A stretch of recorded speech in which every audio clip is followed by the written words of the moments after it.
네, 우리 신약 성경입니다. 우리 가지고 있는 성경책, 구약 신약이 같이 있는데 신약 성경 로마서 13장입니다. 257쪽이 되겠습니다. 257쪽 찾아보시면 257쪽 로마서 13장 찾아보세요. 네, 로마서 13장 1절에서 오늘은 7절까지인데 같이 한번 제가 먼저 읽고 그 다음 여러분 읽고 한 절씩 교독을 하겠습니다. 제가 먼저 읽겠습니다. 각 사람은 위에 있는 권세들에게 복종하라. 권세는 하나님으로부터 나지 않음이 없나니 모든 권세는 다 하나님께서 정하신 바라. 그러므로 권세를 거스르는 자는 하나님의 명을 거스르니 거스르는 자들은 심판을 자취하리라. 다스리는 자들은 선한 일에 대하여 두려움이 되지 않고 악한 일에 대하여 되나니 내가 권세를 두려워하지 아니하려느냐. 선을 행하라. 그리하면 그에게 칭찬을 받으리라. 그는 하나님의 사역자가 되어 내게 선을 베푸는 자니라. 그러나 내가 악을 행하거든 두려워하라. 그가 공연히 칼을 가지지 아니하였으니 곧 하나님의 사역자가 되어 악을 행하는 자에게 진노하심을 따라 보응하는 자니라. 그러므로 복종하지 아니할 수 없으니 진노 때문에 할 것이 아니라 양심을 따라 할 것이라. 너희가 조세를 바치는 것도 이로 말미암음이라. 그들이 하나님의 일꾼이 되어 바로 이 일에 항상 힘쓰느니라. 같이 읽겠습니다. 모든 자에게 줄 것을 주되 조세를 받을 자에게 조세를 바치고 관세를 받을 자에게 관세를 바치고 두려워할 자를 두려워하며 존경할 자를 존경하라. 아멘. 네. 우리가 이제 로마서를 계속 반하고 있는데 오늘은 이 권세들에게 복종하라 이런 제목으로 말씀을 나누기를 원합니다. 이 바울이 쓴 이 로마서는 로마 성도들에게 보낸 편지죠. 당시에 바울로부터 이 편지를 받아 읽게 될 로마 성도들은 대부분이 이제 유대인들이었습니다. 일반 유대인들은 로마 정부의 그 식민지 백성으로 살고 있기 때문에 언제나 로마 정부에 대한 반감이 많았습니다.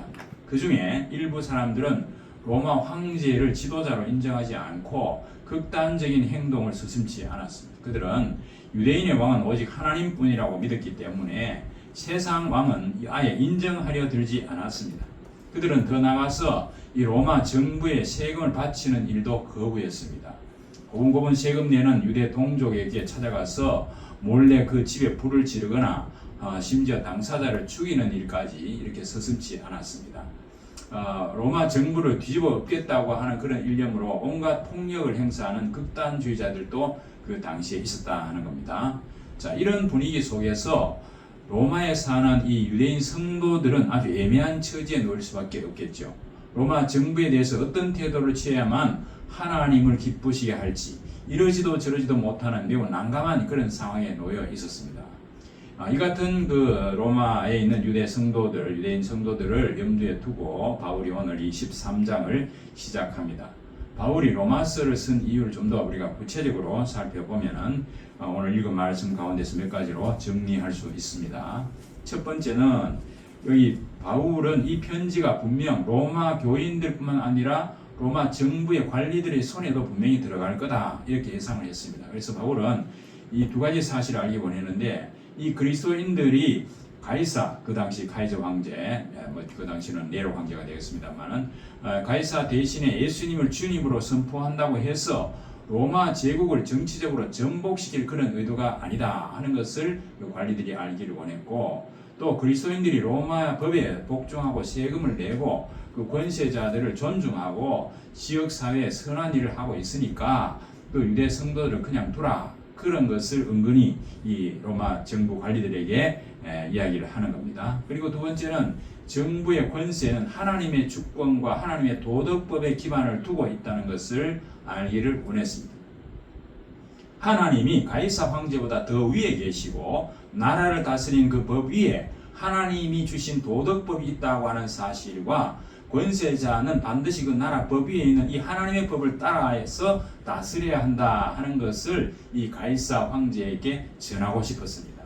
그리고 세 번째는 바울이 정부에 대해서 복종하라고 이렇게 말한 이유는 불의한 정부가 우리 영혼에 위협이 되기는 하지만은 그보다는 복종에 저항하는 그 교만이 우리 영혼에 더 위험하다. 이 사실을 유대 성도들에게 경고하기 위해서이기도 합니다. 정부의 어떠한 불의한 그 법과 학대하더라도 사람을 지옥으로 보낼 수는 없죠. 그런데 대다수 사람들이 그 지옥 가는 이유는 이 믿음 없는 교만과 자기 방종 때문에 그렇습니다. 그러므로 그리스도인들은 시민으로서 자유보다는 겸손과 자기 부인 그리고 그리스도에 대한 신뢰가 더 중요합니다. 우리가 심각하게 생각해야 될 것은 그리스도를 믿고 그분의 영광을 위해서 겸손하게 자기를 부인하고 모든 사람에게 선을 행하라 하는 것입니다.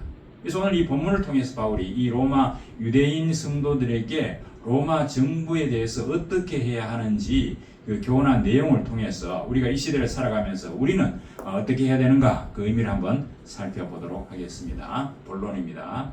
자, 오늘 읽은 이 본문은 우리 성도들의 시민권은 하늘에 있지만은 동시에 이 땅의 지상 국가에도 있다고 하는 것을 가르쳐 줍니다. 비록 구원받은 하나님의 자녀라 할지라도 이 세상 국가에 대한 책임과 의무가 있다 하는 것을 오늘 말씀을 통해서 이야기를 하고 있습니다. 그래서 이 바울은 그 원칙을 제시했는데 오늘 바로 13장 1절 2절을 보면은 각 사람은 위에 있는 권세들에게 복종하라. 권세는 하나님으로부터 나지 않음이 없나니 모든 권세는 다 하나님께서 정하신 바라. 2절에 그러므로 권세를 거스르는 자는 하나님의 명을 거스름이니 거스르는 자들은 심판을 자취하리라. 심판을 받는다 그 말이죠. 여기에서 이 위에 있는 권세들에게 복종하라고 하는 이 의미를 그 밑에 이제 나머지 절에서 쭉 설명하고 있는데 이 한 네 가지로 우리가 나눠 볼 수 있습니다. 첫 번째는 통치자의 권위를 존중하라 그런 이야기입니다. 자, 이 1, 2절에서 우리가 방금 읽었던 그 통치자들의 권위를 존중하고 높여야 될 이유가 두 가지가 나오는데 그 하나는 권세가 하나님으로부터 왔기 때문이 그렇습니다. 또 즉 권력의 원천이 하나님께 있기 때문에 그 권세자 통치자들을 존중하라 하는 것하고 또 하나는 통치자의 권력을 존중하지 않으면 그 권력을 주신 하나님을 멸시하는 거나 다름이 없다. 하나님을 멸시하는 것은 큰 죄지요. 그래서 성경 여러 곳에 이와 비슷한 내용들이 나오는데 다니엘서 4장 32절에 보면 지극히 높으신 이가 사람의 나라를 다스리시며 자기의 뜻대로 그것을 누구에게든지 주시는 줄을 알기까지 이르리라. 이 말씀이 나오고 다니엘서 2장 21절에도 보면 왕들을 폐하시고 왕들을 세우시며 라는 말씀도 나옵니다. 즉 세상의 모든 통치자들은 하나님의 통제 아래 있다 그 말입니다. 하나님이 그들을 통치자 자리에 올리기도 하시고 내리기도 하신다 그 말씀입니다. 그러므로 본문 1절은 좋든 싫든 모든 통치자들을 통해서 하나님이 세상을 다스린다 하는 것, 이것이 하나님의 뜻이라고 하는 그 사실을 알아야 된다 하는 겁니다. 자, 성경 예를 좀 드리겠습니다. 예를 들면 구약 성경에 나오는 그 바벨론의 느부갓네살 왕이 있는데 참 악한 왕이었습니다. 그는 예루살렘을 공격해가지고 그 유다를 멸망시키고 그 유다의 마지막 왕인 시드기야를 감금했고 그 다음 그 시드기야 왕의 왕자를 그 왕이 보는 앞에서 죽였는가 하면은 이 시드기야의 두 눈을 뽑고 쇠사슬로 결박해서 저 먼 바벨론까지 그 유다 나라의 왕을 끌고 갔습니다. 그런데 예레미야 25장 9절에 보면은 하나님께서 이 악한 느부갓네살 왕을 뭐라고 불렀느냐? 내 종 바벨론 왕 느부갓네살 왕, 하나님의 종이다 이렇게 부르셨다 하는 겁니다. 하나님께서 하나님을 배반하는 그 이스라엘 백성들을 징계해서 다시 회개하고 돌아오도록 하기를 원해서 그 징계하는 막대기로 이 패역한 느부갓네살 왕을 하나님이 사용하셨다 그 말씀입니다. 그 후에 이 바벨론은 페르시아 제국에 의해서 망하지요. 그 페르시아 제국의 고레스 왕이 나오는데 이사야 44장 28절에 보면 또 내 목자다 이렇게 이 고레스 왕을 불렀습니다. 이스라엘이 70년간 바벨론의 포로 생활을 하고 이제 하나님의 때가 되었을 때 그들을 풀어주는 역할을 이 고레스 왕이 하도록 하나님께서 그 마음을 움직였다. 사실 이 두 왕은 하나님을 모르기는 마찬가지였음에도 하나님은 그들을 내 종이다, 내 목자다 이렇게 사용하셨다는 겁니다. 즉 하나님께서 이 땅의 모든 임금들을 폐하기도 하시고 또 그 위에 올리기도 하시고 하나님의 주권 속에 있다 그 말이죠. 바울이 이 로마서를 쓸 당시를 보면 네로 황제가 통치를 하고 있었잖아요. 그는 포악하기 이를 데 없는 아주 나쁜 황제입니다. 그래서 이 로마의 권세들은 그 주변 나라를 거의 다 정복해가지고 거대한 하나의 제국을 이룹니다. 그로 인해서 그 제국 안에 언어가 라틴어와 헬라어로 통일이 되고 또 모든 길은 로마로 통한다고 하는 말이 있을 정도로 그들이 지배한 나라들과 전부 연결할 도로망을 다 완성해 놓았는데 지금도 그 도로망이 그대로 있다 그러죠. 통일된 화폐를 사용했습니다. 어디를 가든지 로마 군인들이 주둔하고 있었기 때문에 지역마다 치안 상태가 매우 좋았습니다. 자, 이러한 것들 때문에 복음이 로마 제국 내에서 300년이 채 되지 않아서 아주 널리 전파되고 드디어 로마의 콘스탄틴 대제가 313년에 기독교를 정식으로 공인하게 되는 이런 일이 벌어졌는데 이것은 바로 로마의 모든 시스템들이 준비되었기 때문에 그렇습니다. 즉 로마 황제들은 폐역했지만은 하나님께서는 그들의 세계 정복 욕망을 이용해 가지고 복음이 잘 전파될 수 있도록 미리 작업하셨다. 그 말씀입니다. 그리고 예수님은 또 당시 로마 총독이었던 빌라도에게 끌려가서 재판을 받았죠. 빌라도의 재판은 전형적인 불법 재판이었습니다. 죄 없는 예수님을 죽이려고 선동하는 그 유대인들의 밀란이 일어날까봐 겁이 나가지고 서둘러서 예수를 십자가에 못 박으라고 판결을 한 겁니다. 이때 예수님께서 빌라도의 권세를 인정하지 않았다고 하면 그 재판을 거부할 수도 있었을 겁니다. 그러나 주님은 그렇게 하지 않았습니다. 요한복음 19장 10절에 보면 빌라도가 예수님께 이렇게 묻습니다.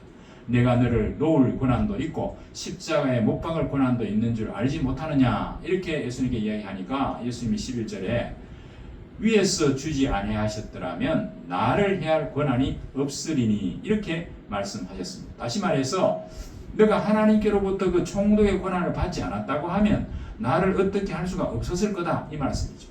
예수님께서는 이 빌라도의 재판이 불법이지만은 그가 가진 권력이 하나님으로부터 왔다고 하는 것을 인정하신 겁니다.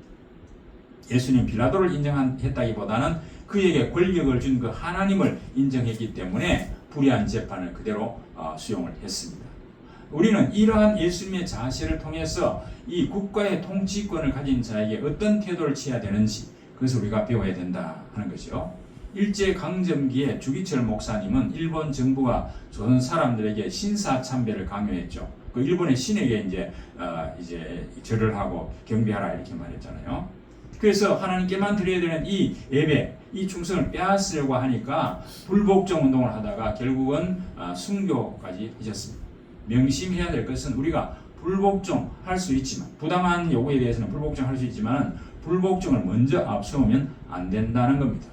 권위에 대한 존중이 없이 불복종만 외치는 사람은 나라를 망치려는 사람들이고 하나님의 거룩한 주권을 침해하는 사람들이라 하는 겁니다. 그래서 오늘 본문 2절 말씀처럼 하나님의 섭리를 무시하고 자기 자신이 심판자가 되어가지고 권세를 거스르게 되면 오히려 하나님의 심판을 받을 수 있다 하는 사실을 명심해야 된다는 겁니다. 두 번째, 국가의 법에 순종하라는 말씀입니다. 본문 3절에 보면 다스리는 자들은 선한 일에 대하여 두려움이 되지 않고 악한 일에 대하여 되나니 내가 권세를 두려워하지 아니하려느냐? 선을 행하라. 그리하면 그에게 칭찬을 받으리라. 이렇게 말씀하고 있습니다.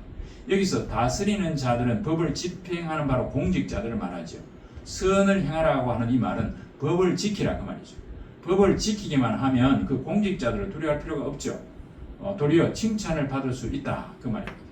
국가의 통치자와 이 공직자들은 국민의 생명과 재산과 안녕과 평화를 지키고 하나님의 정의와 공의와 공정과 사랑을 실현하기 위해서 시험을 받은 하나님의 일꾼들이다. 그렇게 성경은 말하고 있습니다.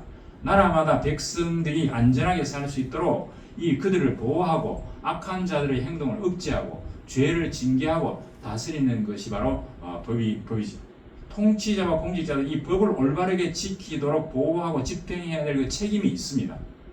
우리 인간은 악하고 공격적이고 파괴적인 본능을 갖고 있기 때문에 하나님이 이러한 인간의 본능을 통제하기 위해서 법을 제정하도록 하신 겁니다. 나라마다. 그래서 본문 4절에 보면 그는 하나님의 사역자가 되어 이 공직자들이 내게 선을 베푸는 자니라. 그러나 내가 악을 행하거든 두려워하라. 그가 공연히 칼을 가지지 아니하였나니 곧 하나님의 사역자가 되어 악을 행하는 자에게 진노하심을 따라 보응하느니라. 그러니까 나라에 법이 있어서 이 불법을 행하는 자들에게는 바로 그 처벌을 한다는 거죠. 처벌을 한다는 겁니다. 그래서 우리가 이렇게 악을 행하면 처벌받는다는 것을 알고 두려워하라. 국가에서 이러한 형벌이 공연히 있는 게 아니다. 이렇게 말을 하고 있고 5절에 보면 그러므로 복종하지 아니할 수 없으니 진노 때문에 할 것이 아니라 양심에 따라 할 것이니라. 우리의 바른 자세는 이 법이 두려워서 법의 처벌이 두려워서 그 법을 지키기보다는 양심을 따라서 그렇게 법을 지키는 것이 좋다. 이렇게 바울은 말하고 있습니다. 이 통치자는 하나님의 사역자가 되어가지고 악한 자를 벌하기 때문에 우리는 그 법에 복종해야 된다는 거죠. 더 나아가서 그 통치자가 나에게 진노할 것이 두려워서 법을 지킬 것이 아니라 내 양심에 비추어서 지켜야 할 바를 지키고 살아가야 된다. 그 말을 바울이 하고 있습니다. 마찬가지로 이 권세자들도 그 권세를 그들의 양심에 합당하게 사용해야 되죠. 하나님과 나의 관계에서 이 양심의 가책이 없도록 해야 된다. 그렇습니다. 그래서 우리가 뭐 검사나 판사나 경찰이나 다 이렇게 공정하게 법을 집행해야 된다고 하는 사실이 있고 또 우리는 그 법을 지켜야 된다. 그 말씀입니다. 자, 이 국가가 없다면 내 안전이 이렇게 보장되지 않죠. 이 지금 팔레스타인 사람들이 국가가 없어가지고 이번에 이스라엘과 하마스 간의 전쟁으로 얼마나 많은 사람들이 죽었습니까? 우리 선조들은 일제 강점기에 36년 동안 나라 없는 그런 서름과 고통을 얼마나 많이 당했습니까? 나라 안에서도 이 정부가 범죄와 폭력으로부터 우리를 보호하고 있습니다. 또 수많은 우리가 이제 이 공공 서비스 편리하게 이용하고 있지 않습니까? 여러 가지 교통이라든지 공공 서비스가 굉장히 많죠. 이렇게 국가에 빚을 지고 있으면서도 우리가 세금을 제대로 내지 않는다고 하면 나라가 어떻게 유지될 수가 있겠습니까? 얼마 전에 뉴스를 보니까 이 세금을 내지 않고 탈세하는 사람들을 이 세무 공무원들이 집에 가보니까 금괴가 거기 있고 이 다발 돈이 그 속에 막 있고 이거 전부 회수하는데 돈이 어마어마한 많은 돈을 이게 회수했다는 게 뉴스에 나오지 않았습니까? 이런 사람들이 있습니다. 그래서 우리는 예수 믿는 사람들로부터 성실하게 납세를 해야 되고 공공 질서를 제대로 지켜야 된다 하는 거죠. 정부가 악한 일에 제재를 가한다는 사실에 우리는 감사해야 됩니다. 제재를 가하는 그 정부가 없다고 하면 이 사회가 무법천지가 되어가지고 우리가 살아가기 얼마나 힘들겠습니까? 지금 법이 있어도 정말 이렇게 묻지마 그런 살인이 지금 병행되고 있는 이런 시대에 살고 있습니다. 그러므로 통치자와 공직자는 하나님의 사역자입니다. 공직자는 하나님의 일꾼으로서 나라를 위해서 봉사하고 있다는 사실을 명심을 해야 되죠. 하나님의 공직자에게 법을 집행할 수 있는 그 권한을 주셨습니다. 바로 이것을 칼이라고 표현했습니다. 그런데 이 통치자가 마음에 들지 않는 마당에 뭐 법을 내가 지키는 게 무슨 소용이 있겠느냐, 법을 노골적으로 무시하는 그런 사람들이 가끔씩 있습니다. 아무렇지도 않게 뭐 공공 질서나 공중 도덕을 지키지 않는 사람들이 많죠. 우리 지금 이 교회 앞에 가도 담배 꽁초가 수두룩하고 휴지나 쓰레기를 아무데나 버리는 사람들이 많아가지고 이 청소 미화원들이 얼마나 고생을 합니까? 우리는 하나님의 말씀대로 행동하고 법을 지켜야 되고 자녀들에게도 이것을 가르쳐야 마땅합니다. 세 번째입니다. 국민의 의무를 다하라 그 말씀이 나오는데 6절 7절에 보니까 너희가 조세를 바치는 것도 이로 말미암음이라 그들이 하나님의 일꾼이 되어서 바로 이 일에 항상 힘쓰느니라. 모든 자에게 줄 것을 주되 조세를 받을 자에게 조세를 바치고 관세를 받을 자에게 관세를 바치고 두려워할 자를 두려워하며 존경할 자를 존경하라. 이렇게 결론 내고 있죠. 어떤 세금이든지 납부해야 할 세금은 정당하게 납부를 해야 되고 그 세금을 거둬 집행하는 사람은 법규에 맞게 또 집행해야 된다는 겁니다.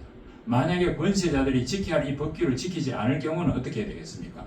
이 경우에는 우리 전도서 5장 8절에 보면 너는 어느 지방에서든지 빈민을 학대하는 것과 정의와 공의를 짓밟는 것을 볼지라도 그것을 이상하게 여기지 말라. 높은 자는 더 높은 자가 감찰하고 또 그들보다 더 높은 자도 있음이니라. 지금 무슨 말입니까? 권세자들이 의도적으로 잘못을 행하고 있다면 그 위에 최종 권세자이자 역사를 주관하시는 그 하나님께서 그들을 반드시 심판하게 될 거다 그 말입니다. 끝까지 폐역한 길을 걷는 세상 통치자들은 하나님으로부터 모두 심판을 받았습니다. 그러므로 권세자들이 자신들에게 맡겨주신 그 권세를 하나님의 심판을 두려워함으로 모든 일을 바르게 집행을 해야 된다 그 말이죠. 그 다음 네 번째, 국민의 권리를 책임있게 행사하라는 말입니다. 자, 위에 있는 권세들에게 복종하라고 하는 그 네 번째 의미는 바로 우리 국민들의 권리를 제대로 행사를 해야 된다는 건데, 오늘 본문이 주는 결론이기도 합니다. 바울이 살던 시대에는 국민이 자기 권리를 행사한다는 건 상상조차 할 수 없는 일이죠. 왜냐? 왕위를 세습하던 그 시대이기 때문에 이 평민계급에서 정치 지도자가 나올 수가 없습니다. 그러나 오늘 우리는 이제 자유민주주의 사회에 살고 있지 않습니까? 이 자유민주주의도 하나님께서 주신 제도입니다. 하나님이 원하시는 지도자를 세울 때 하나님은 우리가 행하는 이 선거권을 사용하죠. 의로운 통치자가 세워져서 의롭게 정치를 하면 국민들이 모두 행복하고 평안을 누릴 수 있지만은 악한 통치자가 세워진다고 하면 국민들은 그 피해를 당하게 됩니다. 그러므로 하나님은 좋은 지도자를 세우시기를 원하십니다. 이 좋은 지도자를 선출하는 일에 우리는 하나님의 뜻대로 투표를 해야 된다. 그래서 이 투표도 신앙 양심에 따라서 해야지 어떤 지역에 따라서 또는 뭐 자기의 친분 관계에 따라서 하는 것은 하나님께 합당하지 않죠. 그래서 선거 결과가 하나님께서 간섭하신 것으로 믿고 그 결과에 승복해야 됩니다. 그리고 그 선출된 지도자가 하나님의 뜻대로 이 나라를 잘 이끌어갈 수 있도록 기도해야 됩니다. 우리 1000만 기독교인들이 나라를 위해서 합심해서 기도한다고 하면 하나님께서 반드시 우리의 기도를 들으시고 복음 통일, 평화 통일을 주실 날이 있을 것이라고 저는 믿습니다. 세계 복음화를 위해서 하나님께서 우리나라를 들어 쓰시리라고 믿습니다. 이 나라의 미래가 하나님의 손에 있고 믿음의 성도들에게 달려있다는 것을 믿으시고 나라를 위해서 여러분들이 부지런히 기도하셔야 되겠습니다. 그리고 부당한 정부의 법이나 행위에 대해서 시정을 요구할 때는 반드시 성경에 밝혀진 원리에 입각을 해서 합법적으로 우리의 정치적인 그 신념과 행위를 가다듬어 나가야 됩니다. 예컨대 성경의 결혼의 본질에 해당되는 원리에 따르면은 동성결혼이나 동성애 또 낙태법 폐지 이런 것들은 그런 입법 활동을 지금 하려고 하는데 거기 우리는 반대해야 됩니다. 성경의 원리에 어긋나기 때문에 그렇습니다. 그리고 정부에 저항하는 방법은 비폭력이어야 됩니다. 절대 진리신 예수님께서 칼로 진리를 전하는 것을 금하셨습니다. 칼을 가진 자는 칼로 망한다고 베드로에게 말하지 않았습니까? 우리의 소망은 그리스도를 전파하는 것이고 무엇보다도 모든 사람에게 이 복음을 선포하고 가르치고 출판하고 집회할 수 있는 그 권리를 누릴 자유를 위해서 이 정치적인 활동을 합법적으로 하는 것이 바람직합니다. 통치자가 어떤 결정이 있다고 해도 그가 다스릴 권한을 가졌을 때는 우리가 존중해야 됩니다. 그렇다고 우리가 맹종하라는 뜻은 아니죠. 자유민주주의 국가에서는 얼마든지 시민 불복종 운동을 전개할 수 있습니다. 닉슨 대통령의 특별보좌관이었던 찰스 콜슨이라는 분이 1974년 그 워터게이트 사건, 이 닉슨이 거짓말한 사건 아닙니까? 그 사건에 연루되어 가지고 수감이 되었는데 73년 백악관 직원들의 기도와 도움에 감동을 받아 가지고 그 사람이 이제 기독교인으로 이렇게 전향을 했습니다.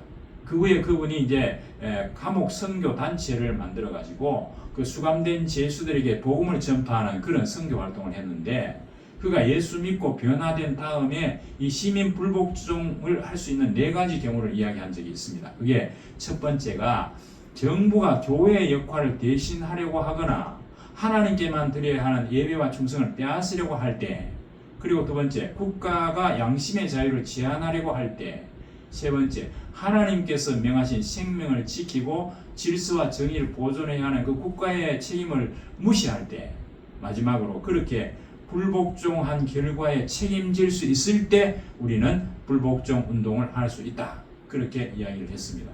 상당히 타당한 그런 이야기들이죠. 우리는 먼저 정부가 불의를 행하지 않도록 모든 방법을 시도해 봐야 됩니다. 그래도 아무 소용이 없을 때는 이제 비로소 사랑과 정의의 기치를 들고 불순종에 나설 수가 있죠. 이게 흔히 우리가 평화적인 그 데모일 수도 있고 그렇습니다.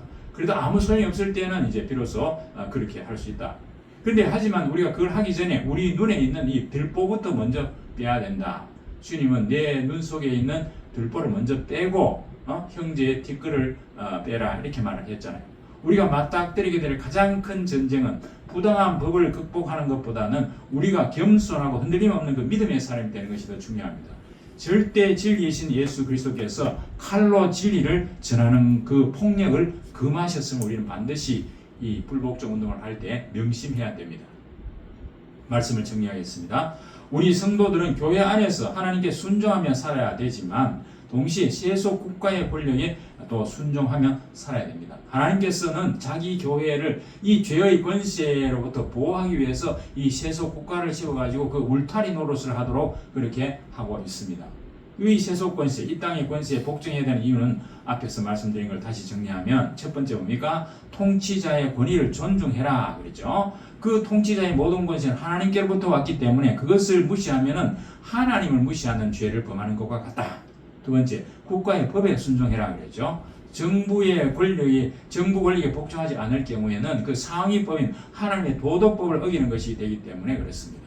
그래서 이 국민의 재산과 안녕과 평안을 지키고 하나님의 정의와 공의와 공정과 사랑을 실현하기 위해서 그 법을 따라야 되고 그 법을 집행하는 공직자들에게 우리가 순종해야 된다. 그 두 번째 말씀드렸고, 세 번째는 뭡니까? 국민의 의무를 다해라. 세금을 성실하게 납부하고 공공질서 공중도덕을 잘 지켜라 그 말이죠. 네 번째는 국민의 권리를 책임있게 행사해라. 모든 참정권을 통해서 바르게 선거 투표를 하고 정부가 하나님의 드리는 이 예배를 제한하거나 양심의 자유를 제한하거나 생명과 질서와 정의를 무시할 때, 또 그렇게 할 때는 국민 불복종 운동도 가능한데 비폭력적이어야 되고 성경의 원리에 근거해야 된다 그 말입니다.